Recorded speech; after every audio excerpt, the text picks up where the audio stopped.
Binugbog siya sa kadahilanang alam nila na ang batang ito ay karaniwang tao lamang na naligaw sa kanilang lugar dahil ang mga karaniwang tao na tulad ng ating bida ay walang lugar dito.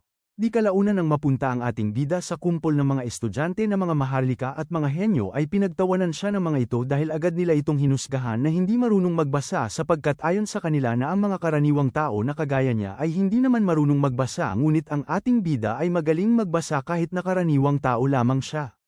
Mula bata pa lamang ay mahilig na siya magbasa ng libro at magsulat ng mga teorya at di kalaunan ay unti-unti siyang natututo gumamit ng mahika at dito na magsisimula ang kanyang pagiging henyo at isa-isahin ang mga maharlikang nang aalipusta sa kanya. Nagsimula ang kwento sa gitna ng isang tahimik at masukal na kagubatan. Isang walang humpay na iyak ang umalingawngaw sa paligid. Sa kailaliman ng gubat ay nakatayo ang isang maliit na kabong yari sa troso. Sa ganoong kalalim na lugar, ang tunog ng isang sanggol ay tila hindi kapanipaniwala at maaaring ipagkamaling iyak ng isang ligaw na hayop. Isang mangangaso na may malaki at matipunong pangangatawan ang lumabas at kumuha ng palakol. Ang kanyang pangalan ay Vincent. Inakala niyang may nagtatangkang magnakaw sa kanyang tahanan at nagkamali ang mga ito ng napiling lugar, sapagkat bahay iyon ng isang bihasang mangangaso. Agad siyang nagtago sa sulok upang magmasid. Napansin niyang ang sinumang pumasok ay nakaiwas sa mga bitag at natakpan ang kanilang mga bakas, kaya't hindi ito pangkaraniwang magnanakaw. Gayunman, naniniwala siyang walang makalulusot sa kanyang pandinig. Sa galit ay tumakbo siya patungo sa pinagmumula ng iyak. Dinala siya ng tunog sa maliit na kwadra sa loob ng kanyang bakuran. Masusi niyang sinuri ang paligid ngunit walang kaina-hinala. Mula nang mabalitaan niyang hindi siya maaaring magkaanak, nakaririnig na siya ng mga kakaibang tunog at inakala niyang isa na naman yun sa mga imahinasyon niya. Ngunit sa gitna ng day-aming inilaan para sa mga kabayo ay natagpuan niya ang isang sanggol na maputi ang balat at payapang nakahiga. Maingat niya itong binuhat at naramdaman ang banayad na tibok ng puso nito. Napabuntong hininga siya sa ginhawa. Sa sandaling yun ay pumasok ang kanyang asawang si Olina na kagigising lamang. Nang makita nito ang sanggol ay agad itong napalapit sa pagkabigla. Nahihirapan si Vincent na ipaliwanag ang sitwasyon, ngunit sa kanyang puso ay nadama niyang ang batang yon ay tila itinadhana para sa kanila at itinuring niya itong kanilang anak. Kasunod nito ay naganap ang isang himala. Nang imulat ng sanggol ang kanyang mga mata at iwinagayway ang kamay, umihip ang malakas na hangin at nagtipon ng maitim na ulap. Bumuhos ang ulan at binasa ang tigang na lupa hanggang ito'y naging mataba at handang magbunga. Nagbunyi ang mga taga-nayon sa pagbabalik ng kasaganaan. Sa paglipas ng panahon ay nagawa rin ng bata na protektahan ang nayon laban sa mga panganib na nagkukubli sa paligid. Dahil sa mahiwagang kapangyarihang yun ay bumalik ang kapayapaan at nawala ang gutom sa mga tao. Gayunpaman, hindi siya tumigil sa pag-aaral at paghahanap ng mga paraan upang higit pang makatulong. Itinuring ng mga tao ang kanyang kakayahan bilang mahika at tinawag siyang isang mage. 12 taon nang lumipas at lumaki ang batang pinangalanang Soren. Isang araw ay tinawag siya ni Vincent na nooy 40 taong gulang na. Masayang binuhat ng ama ang bata matapos nitong magputol ng kahoy at pinuri ang pagiging masunuri nito. Habang pauwi sila ay naitanong ni Soren kung paano ginagamit ng mga tao ang mahika. Nagulat si Vincent at napaisip kung ang librong binili niya ang nag-udyok ng ganoong katanungan. Ipinaliwanag niya sa payak na paraan na kung ang isang palaso ay kayang pumatay ng oso at ang isang hagod ng palakol ay kayang magpatambo ng puno, maaari na ring ituring yon na isang uri ng mahika.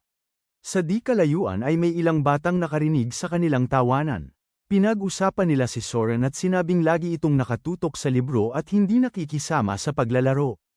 Pinagdudahan pa nila kung marunong nga ba itong magbasa at inihambing ang payat nitong pangangatawan sa lakas ni Vincent. May nagsabi pang natagpuan lamang ito kung saan at marahil ay iniwan dahil kakaiba. Nang marinig yun ay nanginig sa galit si Vincent at nabahala para sa anak. Subalit laking gulat niya nang makita niyang hindi nalungkot si Soren at nanatiling maliwanag ang ngiti nito. Bilang gantimpala sa pagtulong ng bata sa maghapon ay nangako si Vincent na dadalhin ito sa lungsod kinabukasan at bibilhan ang paborito nitong prutas. Sa puso ng ama ay malinaw na anuman ang sabihin ng iba, ang batang iyon ay kanyang tunay na anak. Tumingin si Soren sa librong hawak niya at lalo pang tumibay ang kanyang pagnanais na maunawaan ang mahika. Nagbago ang tagpo sa lungsod ng Greece sa labas ng kaharian ng Thoria. Nakaupo si Soren sa karawahe at namamangha sa paligid. Ibang-iba ang lungsod kumpara sa kagubatan. Abala ang mga tao at makulay ang mga tindahan at paninda sa magkabilang panig ng lansangan.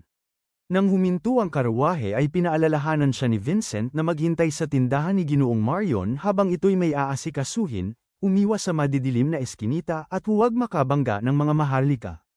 Ngumiti si Soren bilang pagsunod habang patuloy siyang nililingon ng ama na may pag-aalala kahit papalayo na ang karawahe. Sa maliit na pwesto ni Ginoong Marion sa gilid ng daan ay kumuha si Soren ng papel at panulat at nagsimulang magsulat, ikinamangha ng matanda. Pinuri siya nito sa husay, subalit ipinaliwanag ng bata na nais lamang niyang makatulong. Sa isip ng matanda ay humanga siya sa talino ng bata sa murang edad, lalo na't ang sarili niyang anak na si Marion ay kilala sa pagiging pasaway sa nayon. Makalipas ang ilang sandali ay nagtanong si Soren tungkol sa mahika at inilabas ang kanyang aklat. Napatawa si Ginoong Marion at inisip na karaniwan lamang sa mga batang lalaki ang dumaan sa mga interes tulad ng mga dragon, bayani, mage, at kalaunan ay pana at palaso. Gayunpaman, nang makita niya ang pag-asa sa mga mata ng bata ay itinuro niya ang isang tindahan ng libro sa kabilang panig ng daan na may maraming aklat tungkol sa paksa at pinayuhan itong bumalik pagkatapos. Agad namang tumakbo si Soren patungo roon. Naiwan si Ginoong Marion at napulot ang librong naiwan ng bata. Habang binubuklat niya ito ay nakaramdam siya ng pananabik at alaala ng kabataan, ngunit nang makita ang nilalaman at mga guhit sa loob ay nanlaki ang kanyang mga mata at naalala ang tanong ng bata tungkol sa paggamit ng mahika. Sa loob ng tindahan ng libro ay agad na pagsabihan si Soren nang subukan niyang hawakan ang mga aklat. Pinagsabihan siya ng may-ari at itinaboy ang kanyang kamay, sinabing ang mamahaling mga libro ay hindi para sa mahihirap at hindi maaaring hawakan ng basta-basta. Sa sandaling yun ay pumasok ang isang lalaking maayos ang pananamit upang kunin ang mga librong inangkat nito. Biglang nagbago ang pakikitungo ng tindero at naging magalang. Habang abala ang dalawa, sinamantala ni Soren ang pagkakataon upang silipin ang ilang aklat, ngunit napansin niyang walang bago sa mga nilalaman. Sa huli ay lumabas siya ng tindahan na may bahagyang panghihinayang, iniisip kung gaano kahirap makapagbasa ng ganoong uri ng aklat kahit nag-ingat na siyang maging malinis. Hindi nagtagal ay napansin niya ang isang lalaking may dalang napakalaking bante ng mga libro. Sa pag-aakalang maaaring isa itong maharlika, agad niya itong sinundan ng may pananabik, iniisip kung saan dadalhin ang mga aklat at kung anong kaalaman ang maaaring naghihintay sa kanya sa mga pahinang iyon. Makalipas ang ilang sandali ay napuno ng sindak si Soren nang makita niyang basta na lamang itinapon ng lalaking may dalang mga aklat ang buong bante ng mga ito. Ang pinagtapunan ay isang malaking tambakan ng basura. Dahan-daang lumapit si Soren at pumulot ng isang libro. Sa kanyang isipan ay doon pala kinukuha ng kanyang ama ang mga librong ibinibigay sa kanya. Habang hawak ang aklat ay may narinig siyang mga tinig sa di kalayuan. Paglingon niya ay nakita niya ang dalawang babaeng mararangya ang kasuotan, malinaw na mga maharlika. Napaisip siya kung ano ang pinagkaiba nila sa kanya. Naalala niya ang babala ni Vincent na umiwas sa mga maharlika at huwag makasalubong ang mga ito. Sa kanyang murang pag-iisip ay hindi niya maunawaan kung bakit sila ay may pahintulot sa mga lugar na hindi niya maaaring puntahan. Biglang may kamay na damapo sa kanyang balikat. Dalawang gwardya ang hamarang sa kanya at sinabing hindi para sa tulad niyang bata ang lugar na iyon, sapagkat lampas sa tarangkahan ay nakalaan lamang para sa mga maharlika. Pinagtanong siya kung saan siya nagmula at nasaan ang kanyang mga magulang. Naguluhan si Soren at ipinaliwanag na naroon lamang sa malapit ang kanyang ama. Subalit nagduda ang mga gwardya sa kanyang anyo at sinabing hindi siya mukhang taga roon, marahil ay isang ulila o kaya'y tagamasid ng mga magnanakaw. Hiniling nilang sumama siya sa kanila, ngunit sa isang iglap, ang nahawakan na lamang nila ay ang kanyang panlabas na jacket. Ang bata ay biglang nawala sa kanilang harapan. Nataranta ang mga gwardya at agad siyang hinanap habang pinagsasabihan ang isa't isa sa pagkabigong makahuli kahit isang bata lamang. Sa isang kalapit na palumpong nagtatago si Soren. Nang matiyak niyang wala na ang mga ito ay dahan-dahan siyang lumabas at inalis ang mga dahon at sanga na kumapit sa kanyang katawan. Nadumihan ang kanyang mga damit at naisip niyang tiyak na mapapag-alitan siya ng kanyang ama. Sa kanyang pagmamadali ay naihulog niya ang isang sapatos sa kabilang panig ng daan kaya mabilis siyang tumakbo upang kunin yun. Sa sandaling yun ay may narinig siyang kakaibang tinig mula sa kabila ng isang pader. May isang matandang lalaki roong nagpapaliwanag tungkol sa mahika at sinasabing yun ang kanilang paksa. Natigilan si Soren nang marinig ang salitang yun. Sa loob ng bakuran ay may isang akademya ng mahika. May mga batang nagtanong kung maaari silang makakita ng isang salamangkang apoy. Ipinaliwanag ng matanda na bawal magsindi ng apoy sa loob ng paaralan ngunit handa siyang magpakita ng isang mahika kung may makasasagot ng tama sa kanyang tanong. Tinanong niya kung ano ang pinakamahalagang bagay sa pag-aaral ng mahika. Isa-isa ang sagot ng mga bata. May nagsabing kaalaman, may nagsabing pagsisikap at panghabambuhay na pag-aaral, at mayroon ding nagsabing salapi dahil kailangang bumili ng maraming kagamitan. Ngunit sinabi ng matanda na wala pa sa mga iyon ang tamang sagot. Sa labas ng pader ay tahimik na nakikinig si Soren at iniisip na marahil ay hindi iyon basta kaalaman, sipag, o pera, at nag-isip pa siya kung may kinalaman ba ito sa pagiging maharlika. Ipinaliwanag ng matanda na ang pinakamahalaga sa pag-aaral ng mahika ay ang insight o malalim na pag-unawa. Upang ipaliwanag ito ay nagbigay siya ng halimbawa tungkol sa simpleng pagdaragdag ng isa at isa. Lahat ay alam na ang sagot ay dalawa, ngunit kakaunti ang makapagpapaliwanag kung bakit. Ipinunto niya na may mga batas sa mundong matagal nang umiiral at nauunawaan ng tao kahit walang konkretong patunay. Tulad din ng mahika, na mula pa sa simula ay naroroon na sa mundo at maaaring madama at tanggapin sa pamamagitan ng insight. Dahil dito, ang insight ay mas eksakto kaysa kaalaman at mas mabilis kaysa sa pagsusumikap. Ipinahayag pa niyang sa pamamagitan ng paglinang ng kakayahan ay maaaring maging mage ang sinuman. Hindi mapigilan ni Soren na isipin kung maaari rin ba siyang maging isang mage at kung mabibigyan siya ng pagkakataon. Sa gitna ng kanyang pag-iisip ay napansin siya ng matanda at tinawag ang batang nakikinig sa likod ng pader upang ibahagi ang kanyang pananaw. Nabigla si Soren at napagtanto niyang natuklasan ang kanyang presensya. Nag-alinlangan siya kung tatakbo ba o sisigat, lalo na't marumi ang kanyang kasuutan at hindi niya alam kung ano ang maaaring gawin sa kanya. Ngunit sa kanyang puso ay sumiklab ang paniniwalang kung hindi siya aakyat sa pader sa sandaling iyon ay pagsisisihan niya iyon habang buhay. Nag-ipon siya ng lakas ng loob at umakyat sa mataas na pader na ladrilyo sa ilalim ng maliwanag na bughaw na kalangitan. Sa kabilang panig ay bumungad sa kanya ang isang malawak na paaralan na may malapad na damuhan. Nakaupo roon ang mga bata sa paligid ng isang matandang lalaki at sabay-sabay siyang tiningnan. Ang matanda ay ang punong guro ng Akademya ng Mahika ng Alya, si Alphys, isang mage ng ika-4 na antas. Magiliw siyang ngumiti habang tinitingnan ang batang bagong dating. Agad na nagbulungan ng ibang mga bata at itinuro na hindi siya mukhang maharlika at tila isang karaniwang mamamayan lamang. May ilan pang nagsabing hindi siya maaaring pumasok doon. Nabigla at natarante si Soren sa mga sinabi nila at hindi niya alam ang gagawin. Gayunpaman ay pinayapa sila ni punong guro Alphys at tinawag si Soren palapit, tinatanong kung may sinabi ba siyang nakatawag ng pansin dito. Inilahad ni Soren na nais niyang makakita ng isang mahika at inaming hanggang sa mga aklat lamang niya ito nakikita at hindi pa sa sariling mga mata. Agad na nagduda ang ibang mga bata at sinabing hindi naman nagbabasa ang mga karaniwang tao. Hindi sila pinansin ni Soren at magalang na humiling na makasaksi ng anumang uri ng salamangka. Tumawa ang punong guro at nagpasya na ipakita sa kanila ang isang mahikang makalilikha ng hangin. Sa pagbigkas niya ng isang maikling inkantasyon ay biglang umihip ang malakas na hangin. Nabigla si Soren at hindi maunawaan kung bakit biglang nagkaroon ng ganoong lakas ng ihip. Ang bugso ng hangin ay nag-angat sa lahat ng bata paitaas. Habang ang iba ay nagtatawanan at nasisiyahan, si Soren ay napasigaw sa takot. Nang tumigil ang pag-angat ay nagsimula silang bumagsak. Nang inig siya sa pangamba at inihanda ang sarili sa masakit na pagbagsak, subalit walang sakit na dumating at sa halip ay narinig niya ang tawanan ng iba. Maging si punong guro Alphys ay natawa rin. Sa pagkalma ng lahat ay muling nagtanong si Soren tungkol sa tunay na kahulugan ng mahika. Ipinaliwanag ng matanda na ang mahika ay isang bagay na lampas sa karaniwang logika at maaaring ituring na pagpapalawak ng isipan upang matuklasan ang katotohanan ng mundo.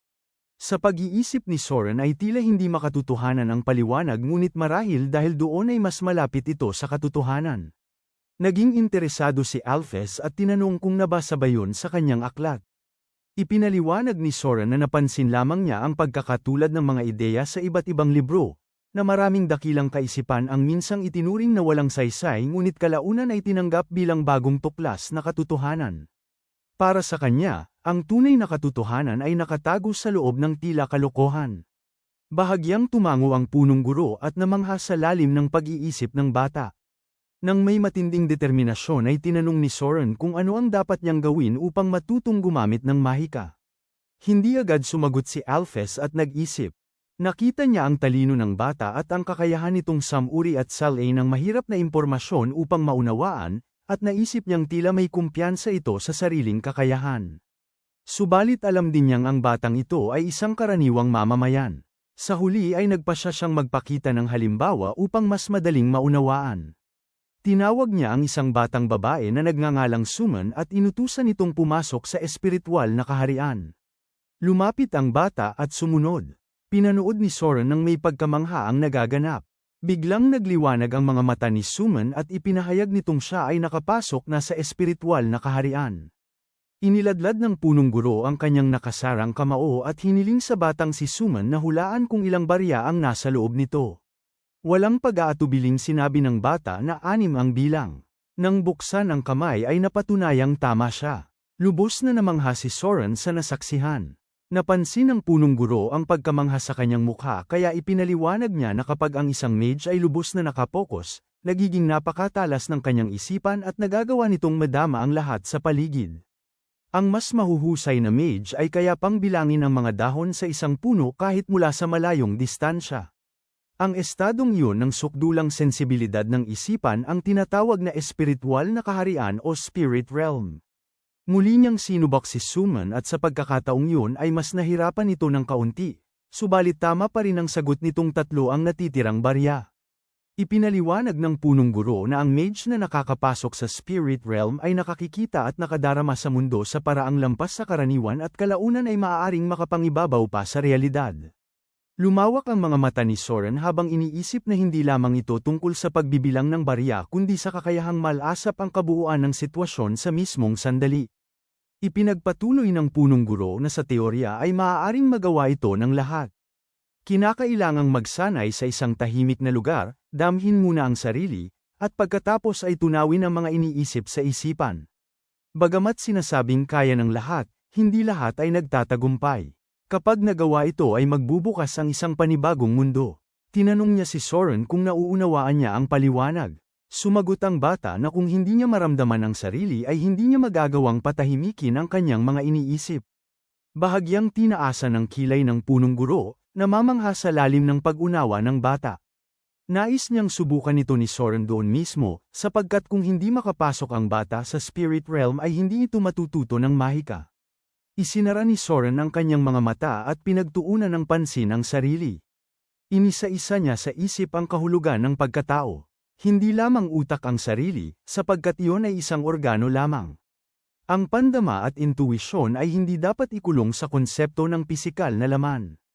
Hindi niya kailangang unawain ang kahulugan nito kundi maramdaman ito ng paisa-isa at saka burahin ang lahat ng itinuturing niyang sarili hanggang sa ang natira na lamang ay ang dalisay na kamalayan.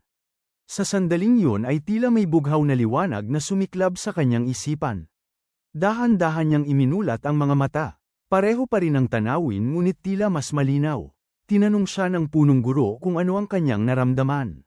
Mas maliwanag ang mga mata ni Soren kaysa dati at sinabi niyang tila ang lahat ng punto ay nagsanib sa isang tunog at naririnig niya ang bawat ingay sa paligid. Nagtawanan ang ibang mga bata at sinabing natural lamang na marinig ang mga tunog.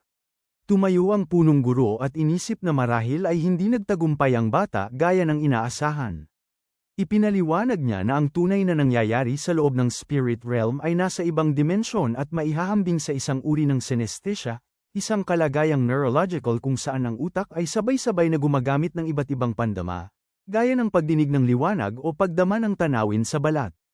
Marahang tinapak ng punong guro ang ulo ni Soren at hinikayat siyang magpatuloy sa pagsasanay sa hinaharap. Ipinahayag niyang tapos na ang espesyal na aralin at oras na upang bumalik sa paaralan. Habang papalayo ang lahat ay naisip ng punong guro na sayang ang talino ng bata. Kung isinilang lamang itong maharlika at naturuan mula pagkabata ay marahil nakamit din ito ang kakayahan ng iba. Gayunpaman, marami pang ibang henyo sa mundo.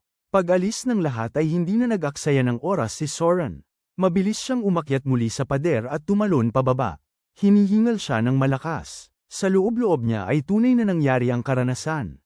Nakadinig siya ng isang nakabibinging alingaw-ngaw at naramdaman na tila nahati siya sa daan-daang piraso at kumalat sa buong mundo.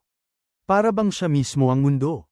Hindi niya napigilan ang pagluha at agad siyang tumakbo palayo, nanginginig sa harap ng kalawakan ng karanasang iyon. Sa isang saglit ay tila nakalabas siya sa sariling katawan at naging walang hanggan. Sa kanyang pagmamadali at kawalan ng pag-iingat ay nabangga niya ang isang tao at bumagsak sa lupa, tumama ang ulo sa isang bar aisle sa gilid ng kalsada. Sa kasamaang palad, ang mga nabangga niya ay mga malalaking sundalo. Nagalit ang isa at hinablat siya sa kwelyo, sinasabing dapat siyang magbayad sa kanyang ginawa. Natakot si Soren at humingi ng paumanhin, ngunit hindi ito tinanggap ng mga lalaki. Inakusahan pa nila siya na baka kasapi ng isang guild at may masamang pakay. Sa sandaling yun ay may isang babaeng tinig na narinig sa paligid. Lumapit ang isang dalagang may matingkad na pulang buhok na kapansin-pansin sa karamihan. Siya ay isang batang maharlika na tinatawag na Amy. Biglang nagbago ang tono ng mga sundalo at naging magalang. Sinabi ng isa na tila nais lamang nilang turuan ang leksyon ng bata dahil umano'y may masamang balak. Nanlaki ang mga mata ni Soren at ipinaliwanag na aksidente lamang ang pagkakabangga, ngunit hindi siya pinakinggan. May isa pang sumipa sa kanyang tiyan at napahandusay siya habang inuubo. Pinagkaisahan siya ng mga matatanda at pinagsalitaan pa ng masasakit tungkol sa kanyang pinagmulan. Si Soren ay nagkulong sa sarili at tinanggap ang mga suntok habang si Amy ay dahan-daang lumapit at sinabing sapat na yun dahil maaaring mamatay ang bata. Nanghihina si Soren at halos hindi makapagsalita, lumuluha at tila nawawala ang pokus. Walang habag na sinabi ni Amy na tigilan na nila at maghanap ng mas kapana-panabik na gawain. Iminungkahi ng mga lalaki na balak sana nilang bugbugin ang bata at ibenta sa isang nayon sa timog dahil isa lamang itong karaniwang mamamayan at walang mag-aalala. Sa narinig ay nanlaki ang mga mata ni Soren sa takot. Tinitigan siya ni Amy at malamig na nagsabi na ang isang alipin ay hindi dapat magkaroon ng kapintasan, saka ngumiti na tila nagbibiro at iminungkahi na tiyakin yun kaagad.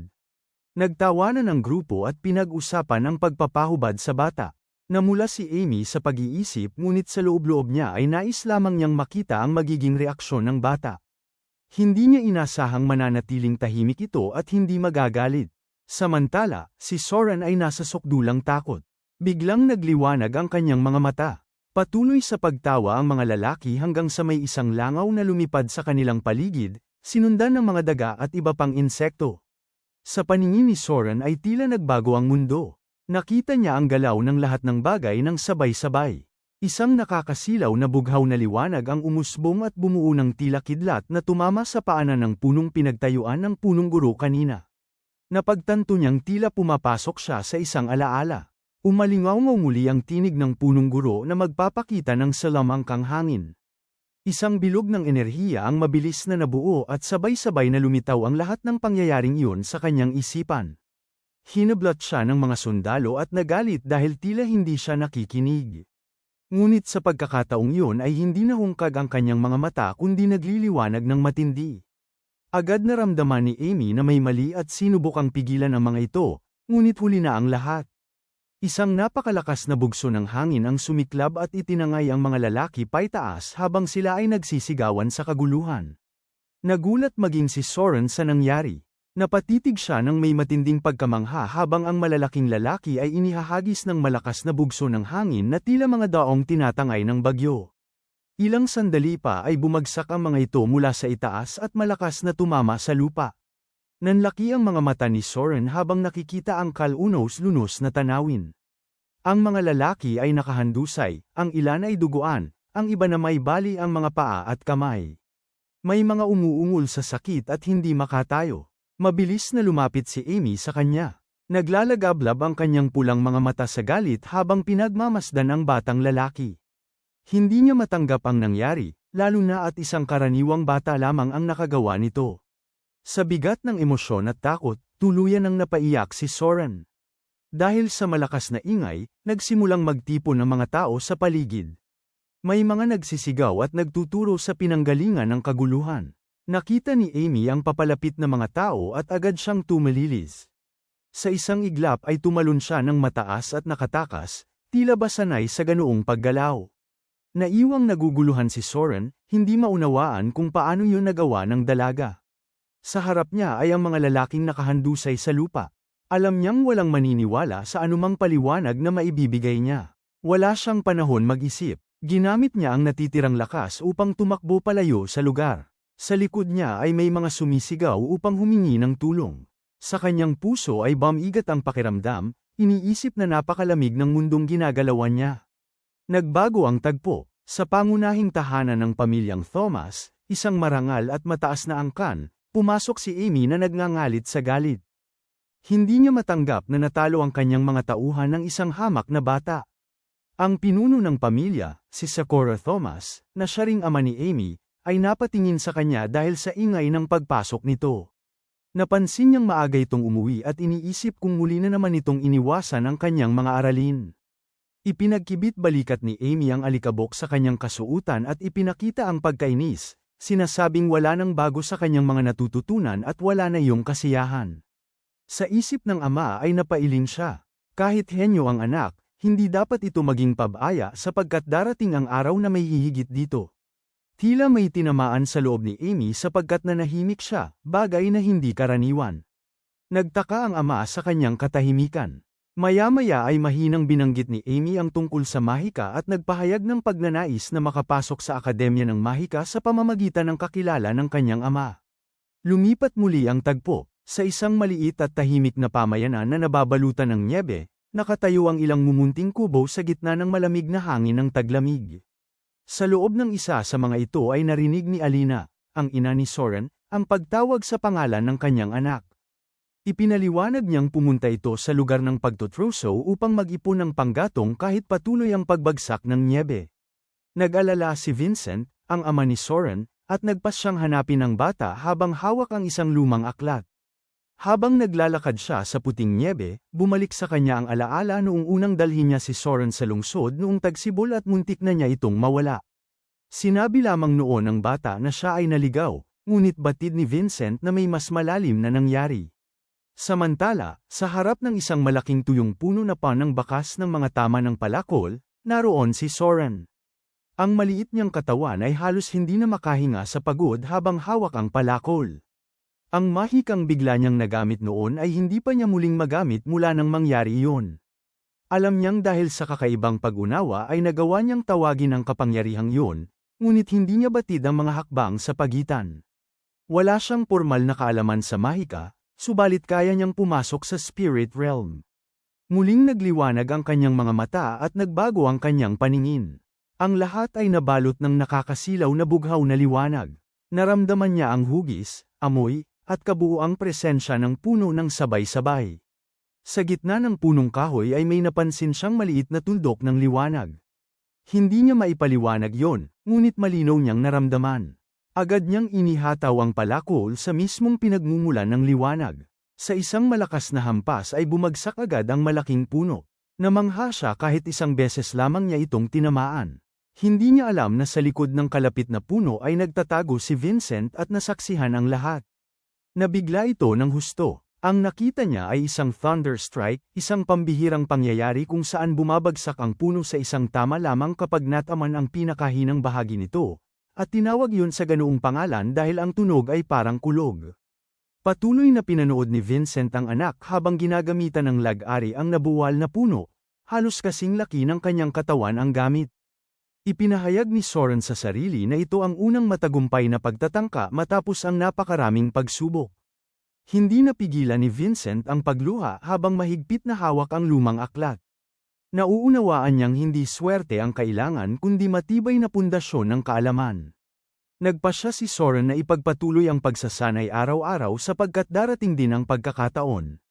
Lumipas ang 3 taon na tila hangin lamang. Ang dating maliit na bata ay naging isang binatilyo. Muling umupo si Soren at inihanda ang palakol. Hindi sapat ang paningin, kailangan niyang maramdaman ang tama. Itinoon niya ang isip at sa isang tiyak na hampas ay tumama sa sentro ng punong kahoy. Isang sinag ng liwanag ang tila dumiretso sa puno at agad itong bumagsak. Mahina niyang binanggit na halos umuwi na siya matapos ang 5 oras na pagmumuni.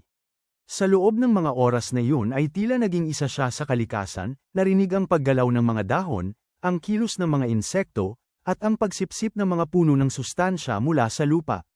Batid niyang hindi sapat ang 5 oras upang lubusang maramdaman ang lahat, ngunit kung magagawa niya iyon ay magbubukas ang isang panibagong mundo para sa kanya. Matapos makapag-ipon ng sapat na kahoy at may salansa nito, nag-impake siya at umuwi sa dapit hapon. Sa harap ng kanilang bahay ay may isang maringal na karwaheng hinihila ng 2 kabayo. Nagtaka siya kung may panauhin sila dahil napakagarbo ng sasakyan. Inilapag niya ang kahoy at pumasok sa loob. Sa loob ay naroon ang kanyang mga magulang at isang lalaking hindi niya kilala. Ipinakilala ito bilang punong mayordomo ng pamilyang Ogent, ang ikalawang pinakamataas na angkan sa buong kaharian. Pinagmasdan siya ng lalaki at nagpakilalang Dara. Magalang na yumukod si Soren bilang pagbati. Lumapit ang mayordomo at marahang tinapak ang balikat ng binatilyo, saka siya pinagmasdan ng mabuti. Sa isip ni Soren ay nagtataka siya kung bakit ang isang lingkod ng napakataas na pamilya ay naghahanap sa kanya. Hinawakan ng lalaki ang kanyang mukha at tinanong kung marunong siyang bumasa. Sumagot si Soren na natuto siya ng kaunti noong bata pa siya. Pinagmasdan siyang mabuti ng mayordomo at napansing maayos ang pagpapalaki sa kanya kahit anak lamang ng isang magtotroso at marunong pang bumasa. Ipinahayag ng lalaki ang tunay na pakay. Nais ng pamilyang Ogent na ilipat ang halos 10,000 aklat mula sa kanilang pangunahing aklatan, kabilang ang ilang napakahalagang tomo. Sa loob ng 2 taon ay iba ang magbubuhat ng mga aklat ngunit ang pagsasaayos at pag-uuri ay silang 2 lamang ang gagawa. Namangha si Soren sa ideya ng isang napakalaking aklatan na tiyak naglalaman ng mahahalagang kaalaman, lalo na para sa mga mage. Gayunman, mariing sinabi ng mayordomo na ang lihim na ito ay dapat manatili sa pagitan nila. Kapag may kahit isang aklat na lumabas o may balitang kumalat, kapalit nito ay ang kanilang buhay at ng kanyang pamilya.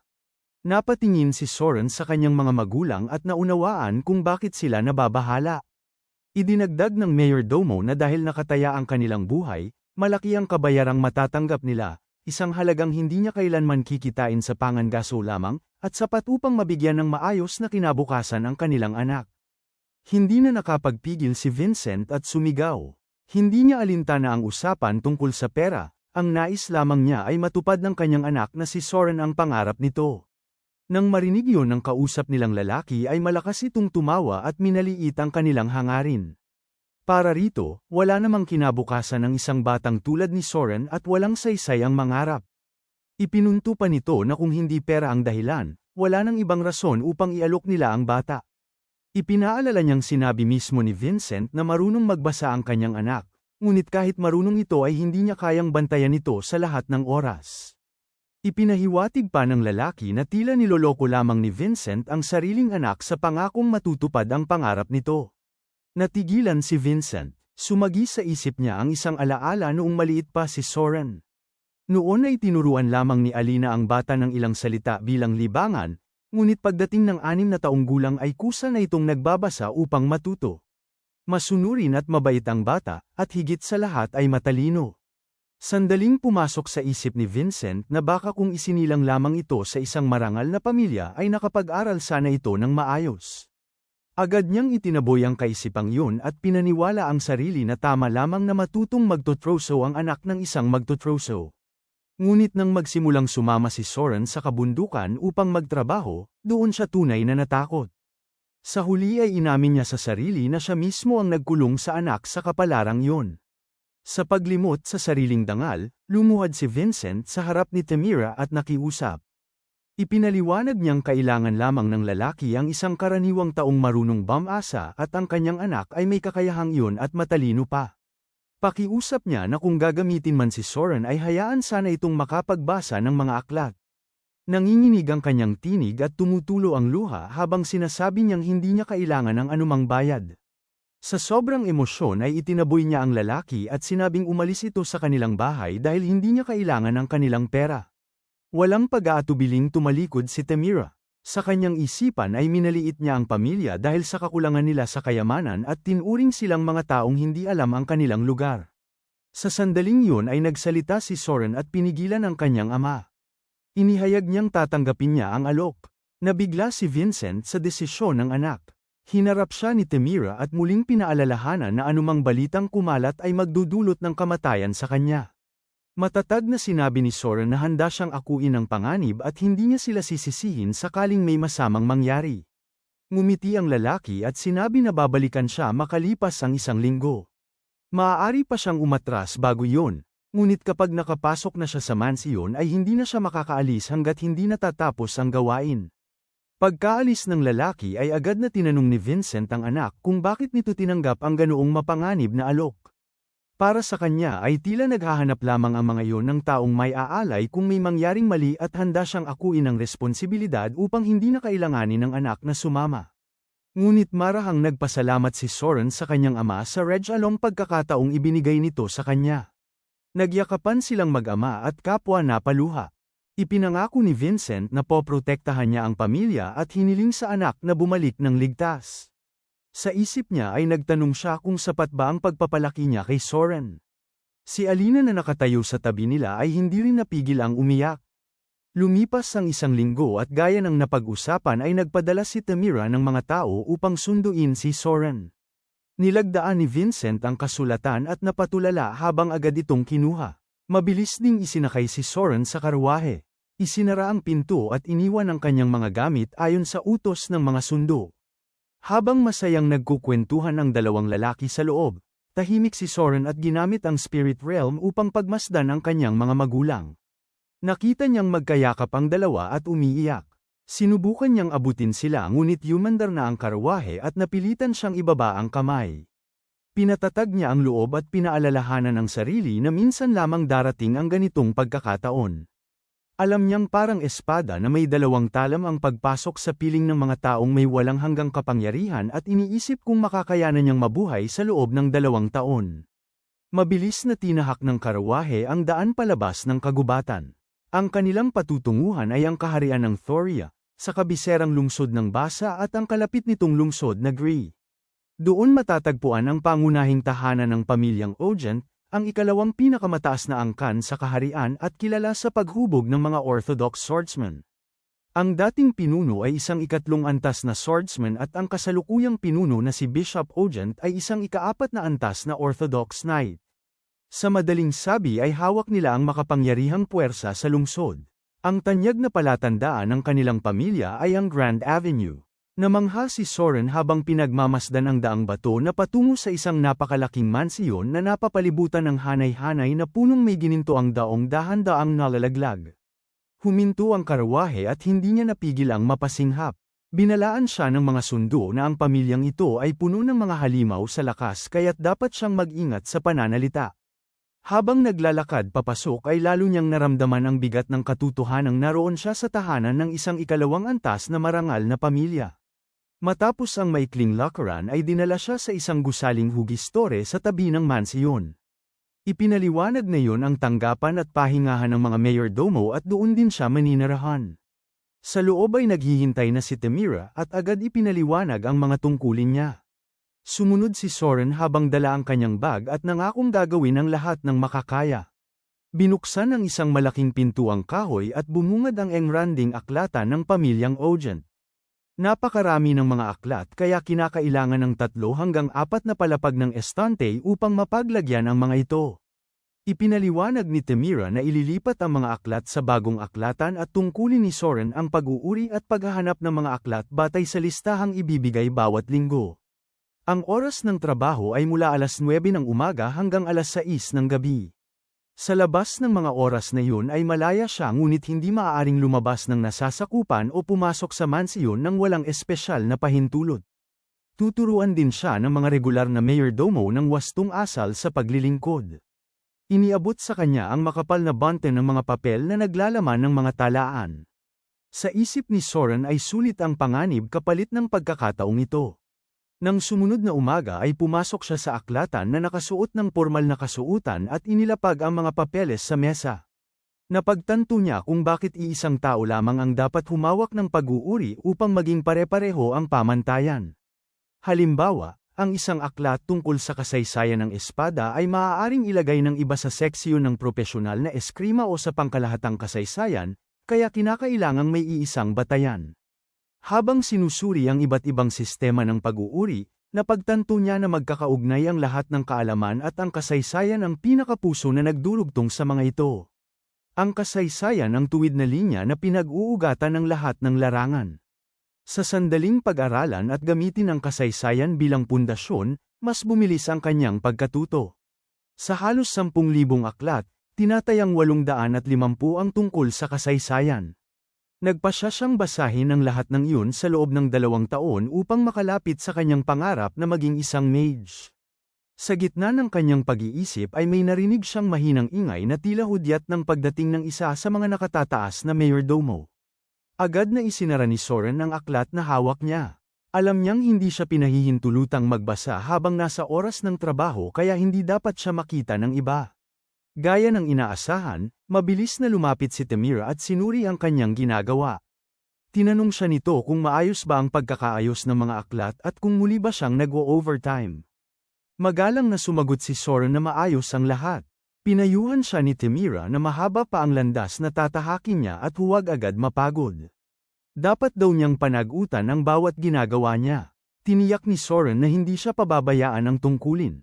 Matamang tinitigan siya ni Tamira bago biglang tumalikod.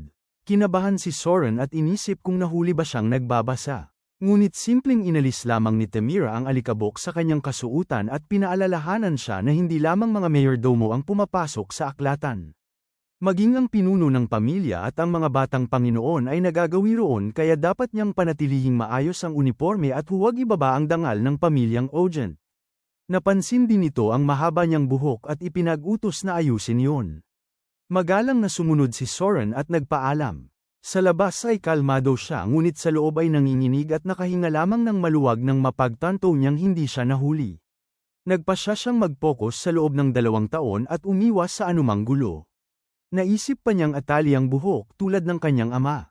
Lumalim ang gabi at naiwan si Soren mag-isa sa aklatan, tanging ilaw sa kanyang mesa ang nagbibigay liwanag. Subalit mas mabigat ang suliranin ng dami ng kaalamang kailangang unawain. Ang kasaysayan ng 3 emperador at 7 kaharian ay napakalawak na, lalo na ang mismong kaharian ng Thoria. Hindi sapat ang basta pagsasaulo, kailangan niyang maunawaan ng malinaw ang bawat pangyayari upang maabot ang kaalaman anumang oras.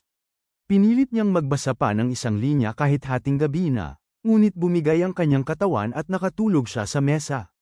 Maya-maya ay may kamay na marahang kumuha ng aklat mula sa ilalim ng kanyang braso. Si Tamira yun, may hawak na maliit na lampara. Sinilip nito ang aklat at inisip na walang saysay ang ganoong pagpupursigi. Halos 1 buwan na raw hawak ng bata ang iisang aklat at hindi sapat ang basta pagbabasa upang magtagumpay.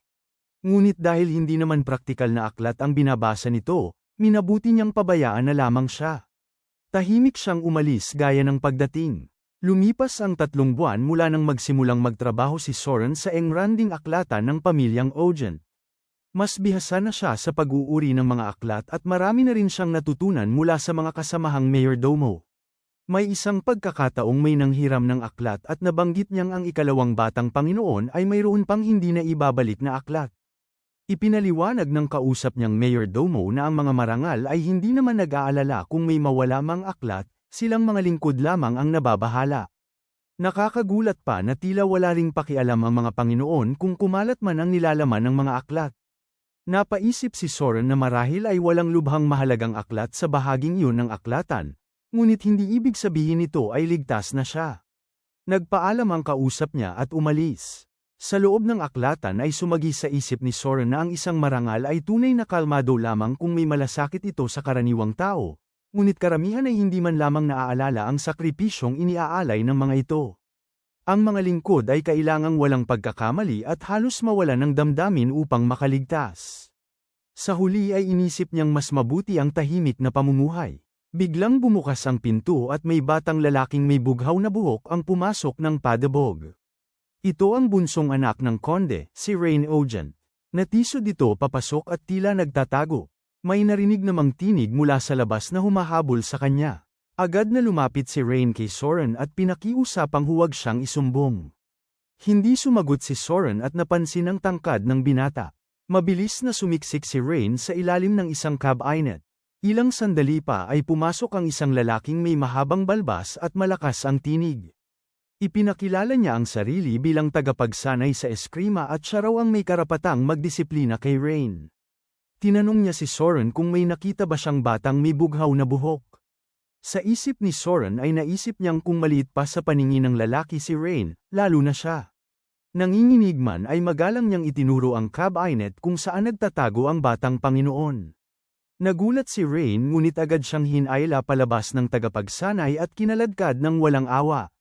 Sumigaw ang binata habang inilalayo, at nagbanta ng paghihiganti kay Soren. Walang nagawa si Soren kundi tanggapin na mas makapangyarihan ang tagapagsanay kaysa sa batang Panginoon. Ayon sa mga usap-usapan, ipinadala si Rain sa kabundukan upang magsanay ng halos 1 buwan bilang parusa. Samantala, nagpatuloy si Soren sa pagbabasa. Ang unang aklat ay inabot ng 20 araw bago niya ganap na maunawaan. Ngunit matapos maunawaan ang pundasyon, nakabasa siya ng 82 aklat sa loob ng 4 na buwan. Napagtanto niyang mahirap lamang ang simula, wala namang aklat na lubos na bago ang nilalaman kung may sapat na batayan. Kung mabubuo niya ang pundasyon mula sa unang 200 aklat, mas madali niyang mauunawaan ang natitirang 650. Habang binabasa ang kasaysayan at pinagmulan ng mahika ay napaisip siya kung tama ba ang direksyong tinatahak niya.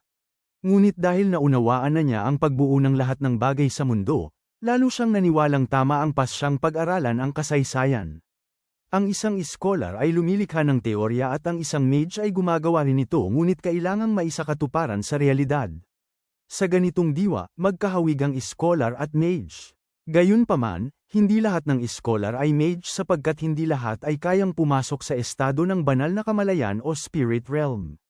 Sa tulong ng kanyang kakayahang pumasok sa espiritual na kaharian, naniniwala si Soren na kung maipapasok niya sa sarili ang napakaraming kaalamang nasa mga aklat, maaari siyang maging tunay na mage. Muli na namang bumukas ang pinto ng aklatan at pumasok si Rain na galit na galit. Halata ang determinasyon nitong makaganti. Lumapit ito kay Soren at ipinahayag na tiniis niya ang matinding pagsasanay at paghihirap sa kabundukan habang paulit-ulit na umaakyat sa bangin hanggang sa mangalay ang mga daliri at muntik nang mamatay. Sa bawat sandaling yun ay iniisip niya ang paghihiganti, at ngayon ay bumalik siya upang singilin ang nakaraan. Nakunat ang noo ni Soren sa mga narinig niya at agad niyang napagtanto na mas malala ang sitwasyon kaysa sa inaakala niya. Umabot na sa sukdulan ang galit ni Rain. Patuloy itong sumisigaw at pinipigilan siyang magsalita, ibinubuhos ang sama ng loob dahil sa paniniwalang pinagtaksilan siya ng taong pinagkatiwalaan niya. Ipinamukha ni Rain na humingi siya ng tulong at nagtiwala, ngunit tinalikuran lamang siya. Sa kanyang paningin, ang ginawa ni Soren ay isang duwag na pagtataksil. Mahinang sumagot si Soren at ipinaliwanag na nagsabi lamang siya ng totoo. Ngunit agad siyang sinunggaban ni Rain sa kwelyo at pinagsabihan na hindi niya dapat ipinagtatanggol ang sarili. Para kay Rain, kung hindi niya kayang sundin ang hiling noon pa man ay dapat malinaw na niya itong tinanggihan. Sandaling tumingin si Soren sa kanya at napagtanto niyang mahirap mga tuwiran sa mga taong sanay sa kapangyarihan. Napailing siya at nagtanong kung ano ang dapat niyang gawin. Nabigla si Rain sa kakaibang kalmadong titig ni Soren. Kanina ay inakala niyang isa lamang itong karaniwang utusan ng kanilang pamilya, ngunit ngayon ay tila may ibang kumpiyansa ang kilos nito. Bigla siyang ngumiti ng may halong pangmamaliit at nagpas siyang ipakita kung sino siya. Inutusan niya si Soren na sumunod. Sa katahimikan ng gabi ay naghatakan ang dalawa patungo sa isang lugar, at napagtanto ni Soren na nasa lugar sila ng pagsasanay. Inisip niyang marahil ay bagbog ang kahihinatnan niya. Ngunit mas mabuti na yon kaysa mawalan ng pagkakataong ibinigay ng kanyang mga magulang kapalit ng kanilang buhay. Ibinato ni Rain ang isang kahoy na espada kay Soren at inutusan siyang seluhin yon. Nahuli niya ito ng alanganin. Hawak din ni Rain ang isa pang kahoy na espada at inihayag na maglalaban sila. Ipinakita niyang hindi siya duwag at ang sinumang magmaliit sa kanya na nakatakdang maging dakilang maestro ng espada ay magbabayad sa pamamagitan ng kanyang talam. Ipinaalala niya na bilang lingkod ng pamilyang Ogent, Tungkulin ni Soren na protektahan ang kanilang angkan, subalit isinumbong pa siya sa kanyang ama dahil sa takot. Para kay Rain, ipinagpalit siya ni Soren ng walang pag-aalinlangan. Napansin ni Soren ang pagbabago sa mga mata ni Rain. Hindi mahalaga kung paano siya baliwalain ng sariling pamilya, ang mahalaga ay ang ginawang pagtataksil sa kanya. Ipinahawak sa kanya ang espada at ipinahayag na napakalaki ng agwat ng kanilang kakayahan kaya bibigyan siya ng 3 pagkakataon bago siya gumanti. Sa mga matang yun ay nakita ni Soren ang dugong nagmumula sa pamilyang Ogent. Mahigpit niyang hinawakan ang kahoy na espada. Alam niyang matigas yun at maaaring makabali ng buto. 3 pagkakataon lamang ang mayroon siya. Itinaas niya ang espada at sumugod ng malakas ang sigaw, ngunit isang beses lamang iwinasiwas ni Rain ang kanyang sandata at agad siyang napaurong. Nang inig ang kamay ni Soren sa lakas ng tama. Muli siyang sumalakay ngunit madaling hinarang ni Rain ang kanyang atake.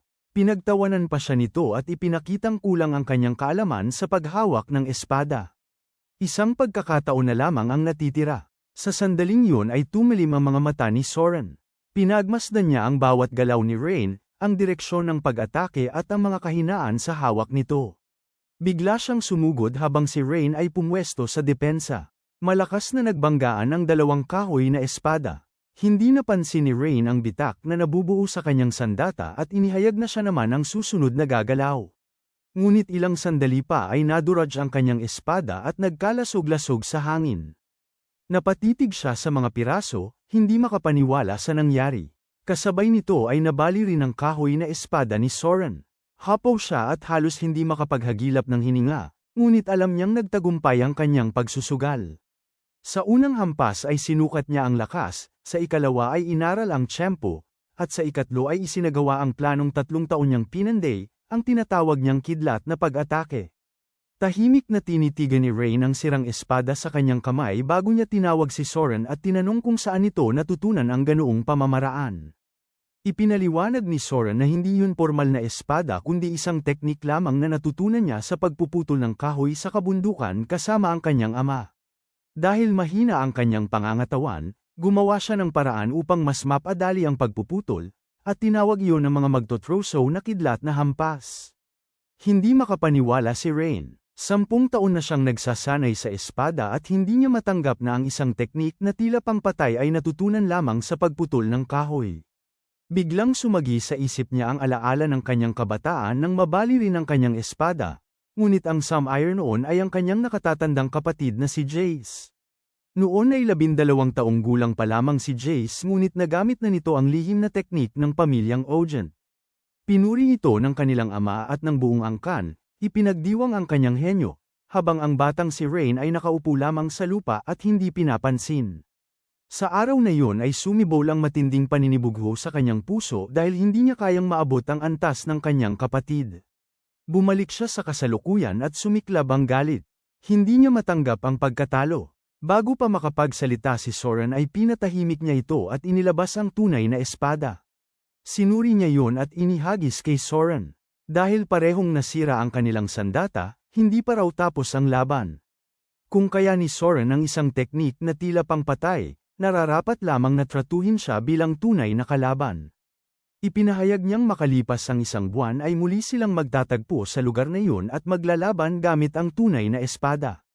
Namuti ang mukha ni Soren habang hawak ang mabigat na sandata. Alam niyang maaari siyang mamatay. Nakiusap siya ngunit nanatiling matigas si Rain. Binigyan siya ng 1 buwang palugit sapagkat kung nagawa niyang makabuo ng ganoong teknik mula sa pagputol ng kahoy, tiyak na may magagawa pa siya. Ipinangako ni Rain sa sarili na malalampasan niya ito. Kinabukasan, sa dakilang aklatan ng pamilyang Ogent, labis ang pag-aalala ni Soren. Doon niya lubos na naunawaan ang kalagayan ng pamilya. Ang mga miyembro ng angkan ay may itim o asul na buhok. Ang pinuno na si Bishop Ogent ay may itim na buhok at may 3 anak na lalaki at 1 babae. Ang panganay na lalaki ay isang mandirigmang nasa ika-6 na antas, at ang panganay na babae na may asul na buhok ay nagpakadalubhasa sa musika at nagsisilbi bilang music hero sa palasyo. Ang ikalawang anak na si Jay Ogent ay isa ring henyo. Naiiba si Rain sa kanyang mga kapatid, kulang siya sa talento kahit may sariling tagapagsanay, at alam yon ng buong pamilya. Napahawak si Soren sa ulo dahil sa pagsisisi.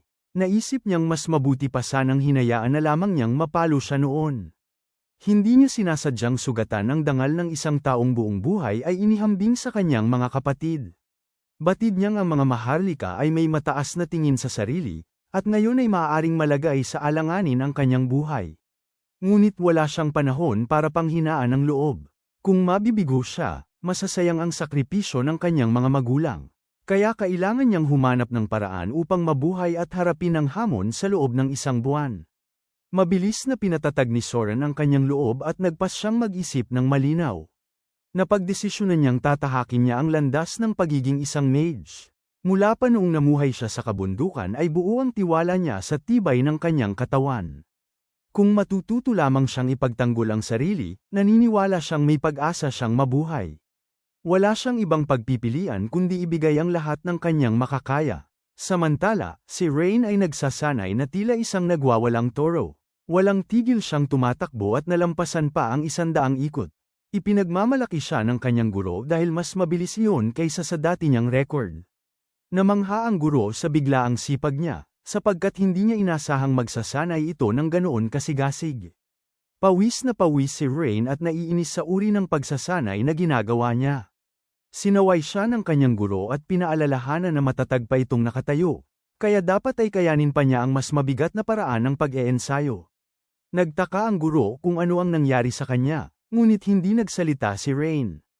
Sa isip ng guro, maaaring si Jace na naman ang dahilan. Marahil ay may bago na namang teknik na natutunan ng nakatatandang kapatid. Gayunman, alam niyang nabuksan na ni Jace ang tunay na lihim na espada ng kanilang angkan kaya tila malabo na iyon ang dahilan. Sa huli ay pumayag ang guro na ituloy ang mas mabigat na pagsasanay at binalaan si Rain na huwag siyang sisihin kung may mangyaring masama. Ipinaliwanag ng guro ang konsepto ng schema, isang uri ng mental na larawan ng katawan. Kung ang mga mage ay may tinatawag na spirit realm, ang mga swordsman naman ay may schema. Ang bawat tao ay may imahe ng sariling katawan sa isipan, ngunit ang schema ay kakayahang itulak ang pisikal na limitasyon hanggang sa sukdulan. Kapag natutuhan ito, nagiging posible ang ganap na pagkontrol sa bawat selula ng katawan. Para sa isang swordsman, ito ang pinakamahalagang pundasyon. Isinara ni Soren ang librong hawak niya at napagtanto niyang kabaligtaran ng spirit realm ang konseptong ito. Sa spirit realm ay kinakailangang alisin ang sariling presensya, samantalang sa schema ay kailangang lubusang maramdaman at saliksikin ang sariling pag-iral. Nang subukan niyang ituon ang isipan sa sarili, mabilis niyang naunawaan ang proseso dahil may pagkakatulad ito sa spirit realm. Kailangan lamang niyang alisin ang tila madilim na lambung sa kanyang kamalayan upang mabuo ang schema. Gayunman, batid niyang hindi siya maaaring maglaan ng lahat ng oras dito sapagkat salungat ito sa landas na tinatahak niya bilang mage. Naalala rin niya ang batang babae na nakilala niya 3 taon na ang nakalilipas at napagtantong marahil ay isa itong gumagamit ng schema dahil sa pambihirang antas na naabot nito sa murang edad. Pagkatapos ng kanyang trabaho, hindi nagpahinga si Soren. Kinuha niya ang espada at nagsimulang magsanay. Inisip niyang mas mabuting pag-aralan ang mga pangunahing galaw ng espada gamit ang spirit realm bilang pundasyon. Sinimulan niya sa 8 direksyon ng paghiwa. Itinaas niya ang espada at ibinagsak yun pababa ng buong lakas, tumama sa kahoy na blok sa kanyang harapan. Sa kabilang panig, walang tigil din si Rain sa pagwasak sa kahoy na blok. Sunod-sunod ang kanyang paghampas hanggang sa mangamba ang kanyang guro na tuluyang mapunit ang kanyang mga kalamnan. Ramdam ni Rain ang tila pagkapunit ng kanyang mga braso ngunit patuloy siyang lumalaban. Nais niyang matutuhan ang schema ngunit tila hindi niya ito makuha. Sa kalaunan ay pinahinto siya ng guro at nilapatan ng yelo ang kanyang sugat. Tinanong siya kung ano ang bumabagabag sa kanya. Inamin ni Rain na kailangan niyang umangat.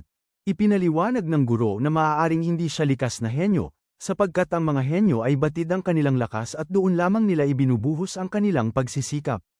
Ang tunay na kinatatakutan ng mga henyo ay ang taong handang paghirapan ng imposible at may nag-aapoy na determinasyong lampasan ang limitasyon.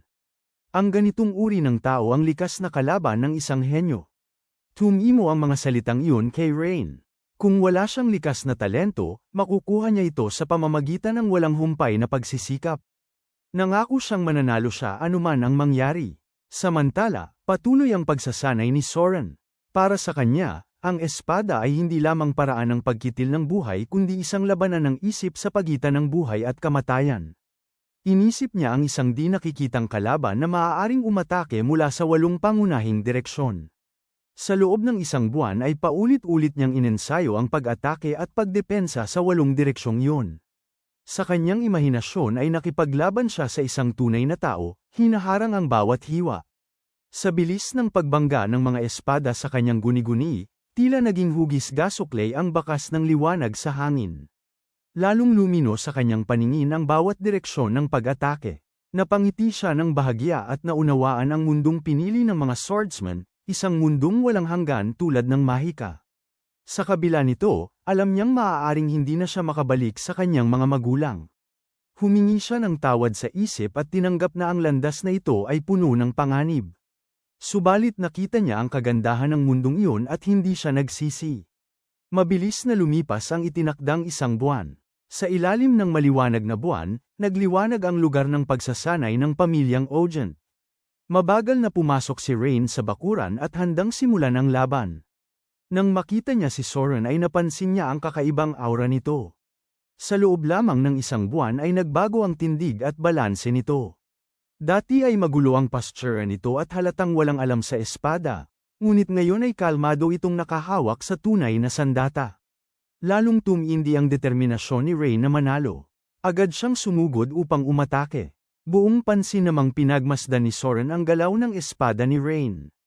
Alam niyang higit na mataas ang antas ng kalaban, ngunit malinaw niyang nararamdaman ang direksyon ng bawat hiwa. Naiwasan niya ang unang atake, ikinagulat iyon ni Rain. Hanggang dito na lang muna mga bossing.